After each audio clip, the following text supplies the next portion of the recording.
रब इशराह ली सदरी व यस्सिर ली अमरी वाहलुल उक़दतम मिन लिसानी यफ़क़हू क़ौली आमीन या रब्बल आलमीन। आऊज़ु बिल्लाहि मिनश शैतानिर रजीम बिस्मिल्लाहिर रहमानिर रहीम। अस्सलामु अलैकुम मेरे दोस्तों, मेरे भाइयों, शिर्क एक मर्ज़ है और रूहानी बीमारी है और नबी करीम सल्लल्लाहु अलैहि वसल्लम का बताया हुआ तौहीद का साफ़ सुथरा शफ़ाफ़ अक़ीदा इस पोशीदा मर्ज़ का इलाज है।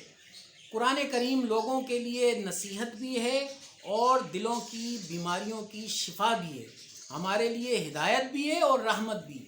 सूरा नंबर 10 की आयत नंबर 57 और 58 का तर्जुमा कुछ यूँ है, लोगों तुम्हारे परवरदिगार की तरफ से नसीहत और दिलों की बीमारियों की शिफा और मोमिनों के लिए हिदायत और रहमत आ पहुँची है। कह दो कि ये किताब अल्लाह के फजल और इसकी मेहरबानी से नाजिल हुई है, तो चाहिए कि लोग इससे खुश हों। ये इससे कहीं बेहतर है जो वो जमा करते हैं, यानी जो वो जमा करते हैं इससे कुरान करीम बहुत ज़्यादा बेहतर है। अल्हम्दुलिल्लाह, आए मिलकर अल्लाह सुब्हानहू व तआला के इस पैगाम को लोगों तक पहुँचाने का अजीम मिशन सर अंजाम दें। असलन सबसे ज़्यादा ज़िम्मेदारी तो उलमाए कराम की ही है और साथ साथ हमारी भी है कि हम दीन का हकीकी इल्म अपने भाइयों तक पहुँचाएँ। सही बुखारी की हदीस नंबर 3461 में नबी करीम सल्लल्लाहु अलैहि वसल्लम ने फरमाया, बल्लिगु अन्नी वलौ आया, मेरा पैगाम लोगों को पहुँचाओ अगरचे एक ही आयत हो। और बनी इसराइल के वाक़यात तुम बयान कर सकते हो, इनमें कोई हरज नहीं। और जिसने मुझ पर कसदन झूठ बांधा तो इसे अपने जहन्नुम के ठिकाने के लिए तैयार रहना चाहिए। इसलिए दोस्तों, एहतियात की भी ज़रूरत है और पैगाम को पहुँचाना भी ज़रूरी है। अफसोस से कहना पड़ता है कि हमारे माशरे में इस तसव्वुर को आम करने की कोशिश की जा रही है कि गैर अल्लाह से गैब में मुसीबत और परेशानी में मदद मांगने में कोई हरज नहीं, इससे शहादत तौहीद में कोई फ़र्क नहीं पड़ता। ये बहुत बड़ी गलती है, हमें इस तरह सोचने का तसव्वुर भी नहीं करना चाहिए। लेकिन अफसोस, इस नुक्ता नज़र को आम करने के लिए बहुत मेहनत की गई है। बहुत से भाई इस फ़िक्र को आम करने के लिए एड़ी चोटी का जोर लगा रहे हैं, अपनी ज़िंदगियां, तवानाइयां, बेहतरीन सलाहियतें जो अल्लाह सुब्हानहू व तआला ने दी हैं इस पर वक्फ़ कर रहे हैं।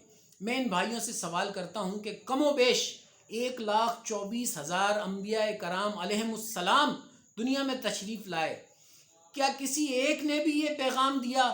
क्या ख़ातिमुन नबीयीन हज़रत मोहम्मद सल्लल्लाहु अलैहि वसल्लम ने कोई एक दुआ भी ऐसी सिखाई जिसमें अल्लाह अज़्ज़ा व जल के अलावा किसी दूसरे को मुखातिब किया गया हो? क्या कुरान करीम में कोई ऐसी दुआ या ऐसी तलकीन मौजूद है जिसमें गैर अल्लाह को मुखातिब करके दुआ करने का कहा गया हो? अगर है तो पेश कर दें। लेकिन हकीकत यही है कि आप ऐसा नहीं कर सकेंगे, हरगिज़ नहीं कर सकेंगे। और अगर ना कर सकें तो अपने इस अंदाज़े फ़िक्र पर, इस नुक्ता नज़र पर नज़र सानी फरमाएँ, इससे पहले कि मौका निकल जाए। हमारे इल्म के मुताबिक अल्लाह सुब्हानहू व तआला की सबसे बड़ी तख्लीक इंसान है। इसका अंदाज़ा सूरा नंबर 18 की आयत नंबर 50 से लगाया जा सकता है। और याद करो, जब हमने फरिश्तों को फरमाया कि आदम को सजदा करो तो सब ने सजदा किया सिवाय इब्लीस के। काना मिनल जिन, वो जिन्नों में से था, यानी कौमे जिन से था, तो अपने रब के हुक्म से निकल गया। भला क्या इसे और इसकी औलाद को मेरे सिवा दोस्त बनाते हो और वो तुम्हारे दुश्मन हैं? जालिमों को क्या ही बुरा बदल यानी बदला मिला, यानी कितना बुरा बदल है कि जालिमों ने इख्तियार किया है अल्लाह की दोस्ती छोड़कर शैतान से दोस्ती। इंसान की सबसे बड़ी सलाहियत क़ुव्वत बयान है। रहमान ने इस कुरान की तालीम दी। अर्रहमान अल्लमल कुरान खलकल इंसान अल्लमहुल बयान। ये सूरह रहमान है। इसी ने इंसान को पैदा किया और बोलना सिखाया। अल्हम्दुलिल्लाह, इससे ज़्यादा अज़मत वाली चीज़ और क्या हो सकती है कि इससे कुरान को बयान किया जाए। लेकिन अफसोस कि कुछ भाई अपनी सलाहियतों को महज़ ज़न बयान करने में सर्फ कर रहे हैं। قلب میں سوز نہیں، روح میں احساس نہیں، کچھ بھی پیغام محمد کا تمہیں پاس نہیں صلی اللہ علیہ وسلم۔ سورہ نمبر 3 آیت نمبر 102، ترجمہ کچھ یوں ہے، مومنو اللہ سے ڈرو جیسا کہ اس سے ڈرنے کا حق ہے، اور مرنا تو مسلمان ہی مرنا۔ دیکھیں، ہر شخص اس بات سے بخوبی واقف ہے کہ جب انسان فوت ہو جائے، یعنی اس عارضی دنیا سے پردہ فرما جائے، تو وہ دوسروں کو تو بہت دور کی بات ہے، اپنے آپ کو بھی کسی قسم کا کوئی نفع یا نقصان پہنچانے پر قادر نہیں۔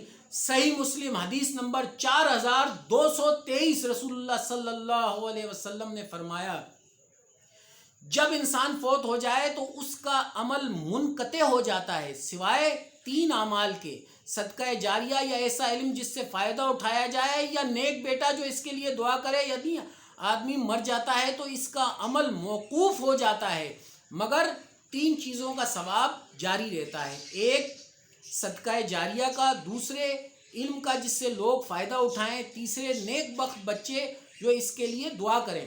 سننا.com میں اس حدیث کا نمبر صحیح مسلم 1631 ہے۔ بہت سے لوگ ایسے بھی ہیں جو خود تو توحید پر ہیں، مگر یہ لوگ کہہ دیتے ہیں کہ انہیں کچھ نہ کہو، ان کی نیت اچھی ہے۔ لیکن ان سے میں عرض کرتا ہوں کہ بھائی، آپ یوں بھی تو سوچیں کہ آپ تک بھی یہ پیغام کسی نہ کسی نے تو پہنچایا ہوگا۔ یہ ہمارے بھائی ہیں، ہم انہیں کیسے چھوڑ سکتے ہیں؟ کم سے کم ہم ان سے بات کرنے کی کوشش تو کر سکتے ہیں، پیار سے، محبت سے، ہمدردی سے، خیر خواہی سے ان کی توجہ اللہ سبحانہ و تعالیٰ کی آیات کی طرف دلا سکتے ہیں۔ اللہ کا کلام اس پر بالکل واضح ہے۔ ہاں، یہ بات بالکل درست ہے کہ کبھی کبھی انسان انا پرستی کا شکار ہو کر بات سننا اور ماننا نہیں چاہتا۔ وہ سوچتا ہے کہ جتنا اسے معلوم ہے وہ کافی ہے۔ وہ سوچتا ہے کہ جو شخص مجھے بتا رہا ہے میں اس سے زیادہ سمجھتا ہوں، مجھے میرے امام صاحب یا میرے بزرگوں نے جو بتایا ہے وہ کیسے غلط ہو سکتا ہے؟ امام صاحب نے بھی تو قرآن و سنت سے ہی بتایا ہوگا، کیا یہ امام صاحب سے زیادہ جانتا ہے؟ بہت معقول بات ہے، اچھی دلیل ہے، اور اگر ارد گرد دیکھیں تو دونوں طرف کے دلائل موجود ہیں۔ فیصلہ کیسے ہو؟ دیکھیں، بہت آسان ہے۔ ہاں، تھوڑا سا ٹائم تو ضرور درکار ہے۔ دیکھیں، جو بات بھی بتائی جائے آپ اس کا حوالہ پوچھ لیں، اسے نوٹ کر لیں، اور پھر اس کی تصدیق کر لیں، سیاق و سباق اور عربی متن پر غور کر لیں، لفظ بہ لفظ ترجمہ دیکھیں۔ اگر حوالہ قرآن کریم کا ہے تو پھر تو بہت ہی آسان ہے، تقریباً ہر مسجد میں اللہ کی کتاب موجود ہے، الحمدللہ۔ ایک بات جو انتہائی ضروری ہے، اسے ذہن نشین کر لیں کہ اصل معاملہ میرے، آپ کے یا ہم سب کے درمیان ہے ہی نہیں، حقیقت میں تو یہ آپ کے اور آپ کے رب کے درمیان ہے۔ اس بات کو تمثیلاً عرض کرتا ہوں کہ میری پوزیشن، میری اوقات تو صرف ایک ڈاکیے کی ہے۔ ڈاکیا ڈاک لایا، اس کا کام تو ڈاک آپ تک پہنچا دینا ہے۔ وما علینا الا البلاغ المبین، اور ہمارے ذمے تو صاف صاف پہنچا دینا ہے، اور بس۔ یہ ذمہ داری مجھے اور آپ سب کو رحمت للعالمین رسول اللہ صلی اللہ علیہ وسلم نے دی ہے۔ بلغوا انی ولو آیا۔